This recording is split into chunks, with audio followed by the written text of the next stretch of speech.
Hello students, welcome back to my YouTube channel. Today we will discuss about the condition of the two boys in the chapter Two Gentlemen of Verona, in which they grew up. Right, so let us discuss this question. The two boys named Nicola and Jacopo are described as orphans in the story Two Gentlemen of Verona, written by A.J. Cronin. ये जो दो लड़के हैं जिनका नाम two gentleman of Verona, जो कि A.J. Cronin ने लिखा है, उनका नाम निकोला और जेकोबो बताया गया है, जो कि अनाथ बताए गए हैं. They had a sister also, उनकी एक सिस्टर भी थी, बहन भी थी. हर नेम वॉज लूसिया, और उसका नाम लूसिया था. Their widower father died in a war and a bomb destroyed their house. उनके जो पिता थे, ठीक है, जो विदुर पिता थे, वो युद्ध में मारे गए थे, और एक जो बॉम्ब था उसने उनके घर को नष्ट कर दिया था.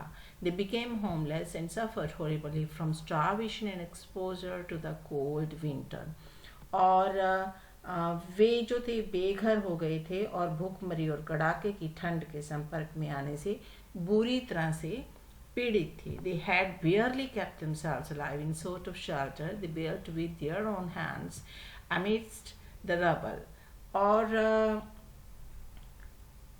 उन्होंने मलबे के बीच में, जो उनका घर टूट गया था, तो मलबे के बीच उन्होंने अपने हाथों से बनाए गए आश्रय में मुश्किल से खुद को जीवित रखा था, क्योंकि अब वो जाते भी तो कहाँ जाते. Then for 3 years the German ruled the city. और युद्ध के उपरांत जो जर्मन्स थे उन्होंने 3 साल तक उस शहर पर राज्य किया. When the resistant movement began, और जब प्रतिरोधी आंदोलन जो था वो शुरू हुआ, they were among the first to join. अब वो उन लोगों में सबसे पहले थे जिन्होंने उस रेसिस्टेंट मूवमेंट को ज्वाइन किया था. When the war was over, they found that their sister suffered from tuberculosis of the spine. जब ये युद्ध खत्म हुआ, ठीक है, तो उनको पता लगा कि उनकी जो बहन थी वो रीढ़ की तपेदिक से पीड़ित थी. तपेदिक means TV. They needed money for her treatment. अब उनको उसके ट्रीटमेंट के लिए पैसों की ज़रूरत थी. दे नीदर बेग्ड नॉर बोरोड. ना तो उन्होंने भीख मांगी, ना ही उन्होंने किसी से उधार मांगा. They admitted her to the hospital and did hard work to pay off the hospital fee. उन्होंने उसे हॉस्पिटल में एडमिट करवाया, दाखिल करवाया, और उसके इलाज के लिए बहुत सख्त मेहनत की. They took different jobs like shined shoes, sold fruits, hawked newspaper, conducted tourist round and town and ran errands to earn money. फिर उन्होंने कौन कौन से काम किए उस चीज़ के लिए?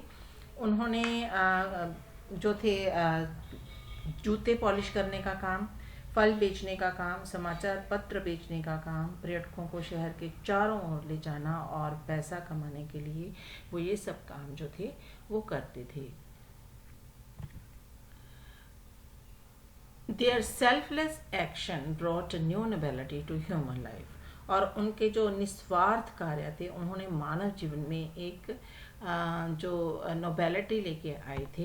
There sacrifice, sincerity and devotion and the maturity they play in their actions give a new hope for humanity. तो इस तरह से उनका जो बलिदान था, बलिदान क्या था कि वो खुद अच्छे से पहनते ओढ़ते नहीं थे, खुद अच्छे से खाते पीते नहीं थे. ईमानदारी, ईमानदारी कैसे कि उन्होंने कभी किसी से भीख नहीं मांगी, किसी से उधार नहीं मांगा. और जो उन्होंने अपने कार्यों में जो मैच्योरिटी दिखाई थी, और यही मैच्योरिटी होती है कि जब आप पर अपोजिट कंडीशंस आएँ तो आप क्या करो, आप बिल्कुल कूल होकर सख्त मेहनत करो, उस प्रॉब्लम को, एडवर्स जो सिचुएशंस हैं उनको फेस करो, लड़ो उनसे. तो इसी तरह से उन्होंने वो मैच्योरिटी दिखाई थी, और इस तरह मानवता के लिए एक नई आशा जो थी वो दी थी. तो इसका जो था कंडीशन लड़कों की इसी तरह से थी कि जब उनके फादर की डेथ होगी वॉर में, उनकी मदर तो पहले से ही नहीं थी, और उनके घर को एक बॉम्ब से गिरने से जो था वो ख़त्म हो गया था, डिस्ट्रॉय हो गया था, तो उसी घर के मलबे में कैसे उन्होंने अपने हाथों से एक छोटा सा आशियाना बनाया होगा उसी मलबे के साथ, और कैसे रहे होंगे कड़ाकेदार सर्दी में भूखे प्यासे। और जब रेसिस्टेंट मूवमेंट चली तो किस तरह से वो घर से निकले होंगे, कैसे उन्होंने जो था उसमें पार्टिसिपेट किया होगा। और जब जर्मन्स चले गए तो फिर से वो अपने सिस्टर के पास आए, जो कि बीमार हो चुकी थी, उसे रीढ़ की हड्डी का तपेदिक हो चुका था। और किस तरह से उन्होंने जो था उनके लिए सख्त मेहनत की। तो ये सब उनका सेक्रीफाइस था, इतनी छोटी एज में उन्होंने अपनी बहन के लिए किया। तो वो हमें एक सीख भी देता है, और हम देखते हैं कि किस तरह से उन्होंने अपने सेक्रीफाइसेस करके अपनी सिस्टर को बचाया था। आई होप कि ये वीडियो आपके लिए हेल्पफुल होगा और आपको समझ भी आ गया होगा ये चैप्टर का क्वेश्चन। तो मिलते हैं नेक्स्ट वीडियो में एक नए टॉपिक के साथ। Till then good bye, have a nice time.